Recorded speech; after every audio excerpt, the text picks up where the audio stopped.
Hi mga beshi! Welcome back to my vlog! Here we are in another episode of my vlog, and this time, dito pa rin kami sa Vietnam, but ngayon pupunta kami sa Marble Mountains and Hoi An Ancient Village. So, ito ngayon ang first stop namin, ang marble shop. Hindi ko matandaan ng name exactly, parang Huahai Marble Shop. So, inside ng shop na to, iba-ibang klase ng figurines, and pots, and statues, pwede ng vases, made out of marbles. So, yan, ang dami nilang design, katulad ng angels, and iba-ibang klaseng marmon, actually.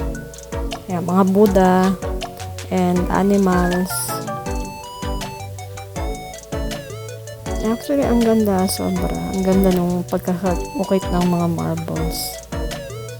Ito naman mga babae, parang European style ng carving. Ayan, yun yung mga angels. Yun naman yung mga pots. Yung mga European ladies. Ayun ang friend ko.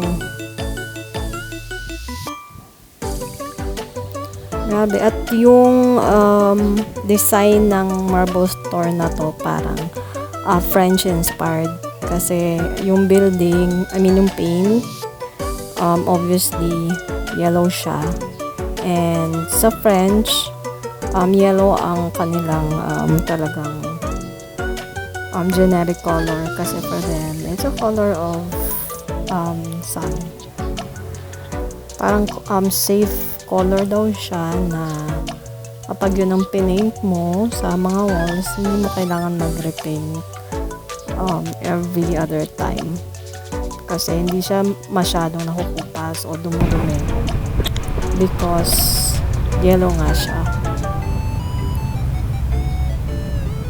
Ito ako, katabi ang mga Buddha. Ang ganda. Hi! Say hi, amiga. Ay, parang gusto ko dito. Ngayon, nagsa-selfie naman kami. Nagtitake kami ng pictures bago umalis yung bus. Siguro ang mahal niya. Masarap tayo bakang sa Easy.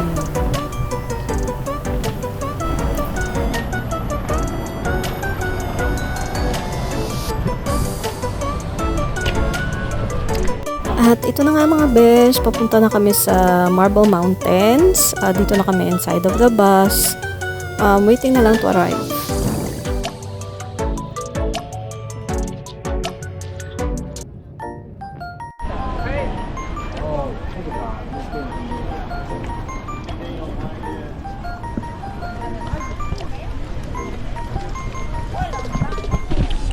Okay, start na po ng tour namin. Dito sa Marble Mountains. Ito na, Vietnam. 36 locals.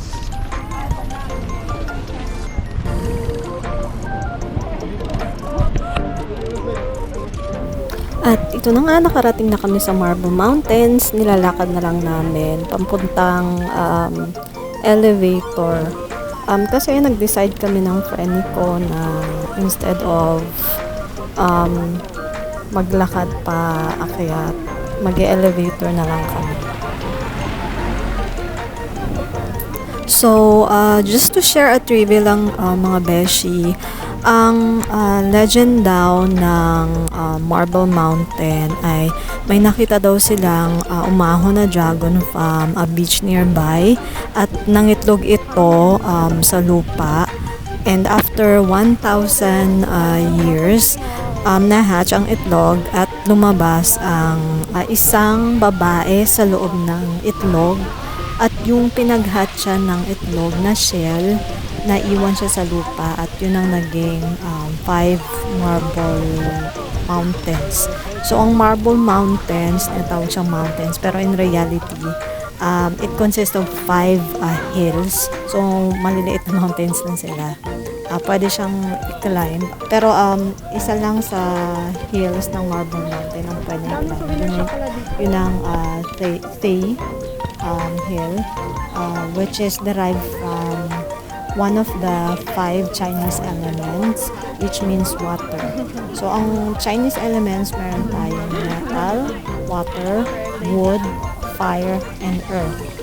So, ang metal in Chinese, element niya, or Chinese name is Kim. And then, yung wood is Mok. And then, yung fire is Hua. Yung earth naman is Ho.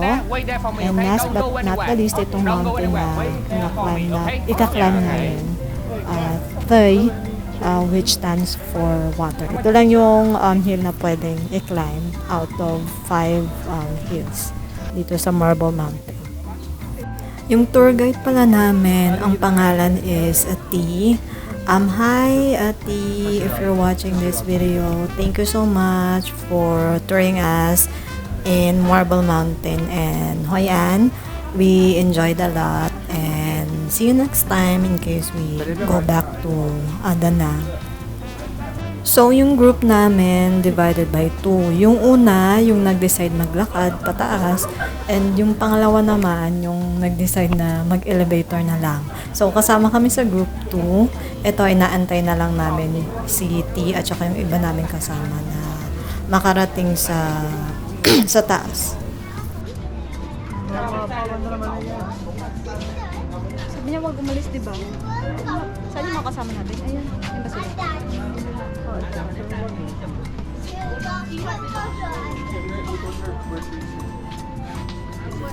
At yung palang nagsasalitang yan ay aming friendly na nakilala dyan sa Vietnam, si Warnet. Hindi pa kami close nito nung umakyat kami ng Marble Mountain. Naging close kami actually sa Hoi An Village. Kasi nag-usap kami sa bus. Nagtanong kami kung Pinoy ba siya, and ayun, sabi niya Pinoy daw siya, at yun, nagtagalog na kami at nagkwentuhan at naging friendship.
Uy, doon tayo. Rồi cái rồi mình một là mình vào trong chiến điện mình viết này, bên này có tường hình đẹp Monkey Mountain. Yeah, earlier. And this one is the oldest one, the most ancient one. Okay, 200 years ago. And you see the big banyan tree behind? It's 600 years old. 600 years old. Okay, and and this thing over here is 200 years old. And you see it's quite familiar, right? Familiar with the Linux Pagoda on the Monkey Mountain. You see the color, the design, the column design with the dragon. And inside we will see also 3 Buddha. They are the same, but smaller size. Because it's built 200 years ago, and they don't have many material. So right now we have now the show tập trung 150 hall. Okay, and from now on we go to the top.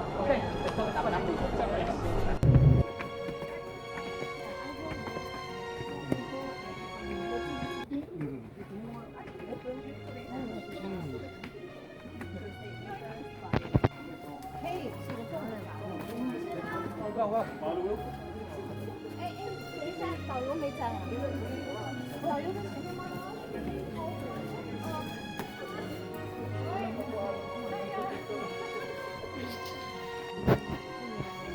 Steps? How many steps? Going up. Exercise. Exercise. Naku guys, 140 plus o 50 plus yung steps to climb this mountain. So, kung hindi kayo physically fit, I suggest na pumili na lang kayo ng ibang tours, hindi na yung Marble Mountains. Kasi, grabe, as in, nakakapagod umakyat sa hagdan. May hagdan na may ikli lang yung pagitan. Mayroon namang hagdan na mahaba ang pagitan. So, medyo slippery siya. Although hindi naman umuulan. So, ako naman, maingat ako sa pag-step because medyo may part na parang matarik pababa at pataas din. In white and black color. 70% in white color and 30% in black color. But if come to Thailand, you see a difference. Yeah. The Buddha statue in Thailand were golden. Golden. Gold statue, okay? So in Vietnamese, do you know how they make them? Yeah. Lady Buddha. Yeah, you can say go on the monkey mountain. So I don't know if your country may be different, but in Vietnamese tradition, when you make one wish or pray something, you take a green sand here, green sand, and then you burn. So you see in the center of the plate here, you see Shakyamuni Buddha. Shakyamuni Buddha, okay? They believe that there is a bomb. I think it's just a way to lead. One way to lead. Love each other, we share the sympathy to each other, okay? So everyone is equal. Everyone is equal. So when you look at the top of us, there are 5 holes. You might just like the 5 fingers of the Buddha. Meron nga kaming kasama mga senior na sobrang hirap na umakyat. Hindi daw nila in-expect na ganito daw pala dito. Na madami daw palang hagdan na kailangan akitin. Pero overall naman, nag-enjoy naman ako sa Marble Mountains kasi ang gaganda ng pagoda at saka yung Buddha. Although hindi namin inakit ng beshi ko yung pagoda, parang babaeng pagoda, Tamtay pagoda ata, yung pinaka malaking pagoda sa Atoy Hill. Nasa tuktok siya ng hill, so hindi namin naakyat yung tuktok kasi sabi ng beshi ko masyadong matarik. So ako rin parang naisip ko parang nakakapagod naman umakyat pataas. So for safety hindi na lang kami umakyat, although yung mga kasama namin umakyat naman. So ito naman mga beshi is yung papunta na kaming Hoi An ancient village. Pero bago kami pumunta doon, merong free dinner. So with us is Miss Japan Sakura. Na-meet namin siya sa baba ng Marble Mountains. Kasama din namin sa tour. So ito, dito kami sa market after dinner. Naglibot-libot kami sa market ng Hoi An Village. So parang normal lang din siya na market. The only difference is that para siyang market na maraming souvenirs. Although meron ding mga gulay, pagkain, parang palengke, ganon. Pero more on souvenirs. Design siguro or built siguro for the tourists. So itong Hoi An ancient town, just to give you a brief history about this place. Para siyang trading port ng Chinese and Japanese during 15th century up to 19th century.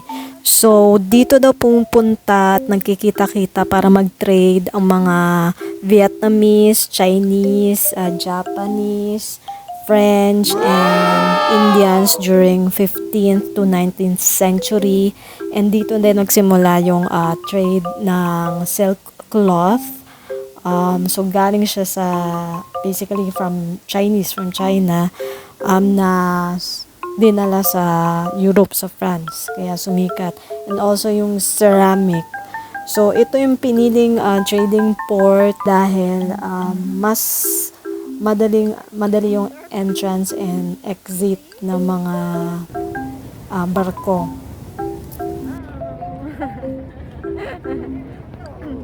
Hello. Find me. Hello.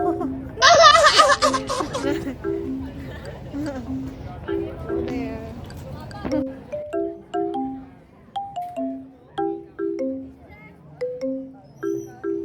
Is it deep? Is it deep?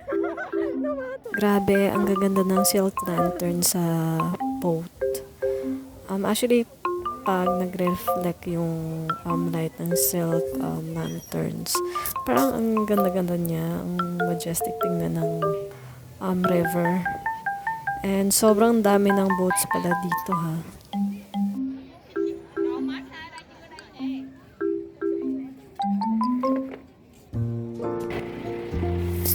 So ito, sumakay kami nila Sakura and Beshi ko na si Dayan sa boat. Magwi-wish kami by letting go of a candle sa river. Lagay kami ng candle and then nag-wish. Kasi sa river na to, pinaniniwalaan na kapag naglagay ka ng candle, magkakatotoo yung mga wishes mo. So, tinry namin ng beshi ko. So, nilagay namin to sa itinerary namin. And, it's actually a nice experience. Ang saya. Yun lang, malayo pala yung binabaan ng boat. So, pero, enjoy kami. Tuwang-tuwa kami.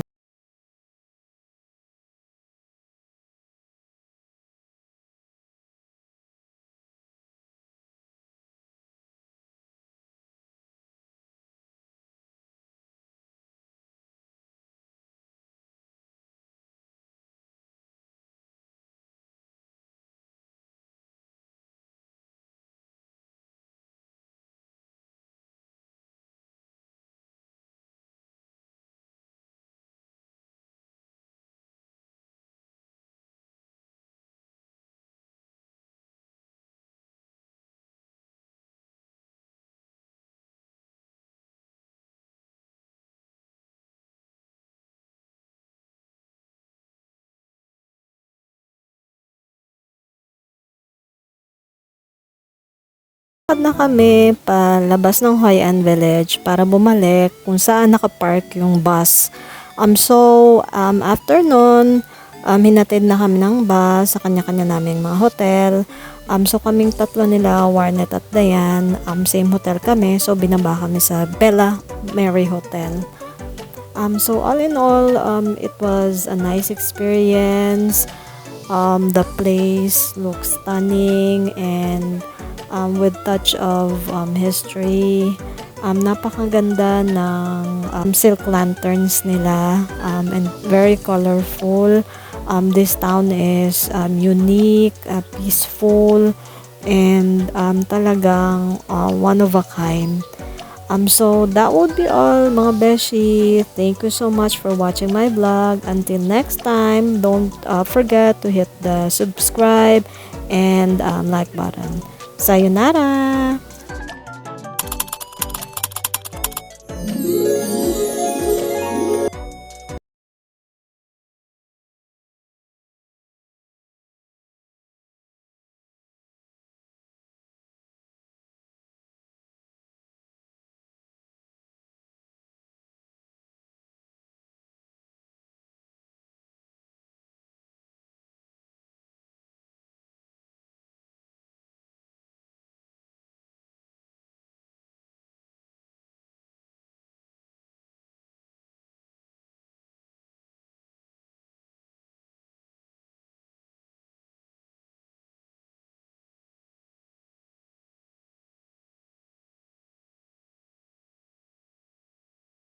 Deep, deep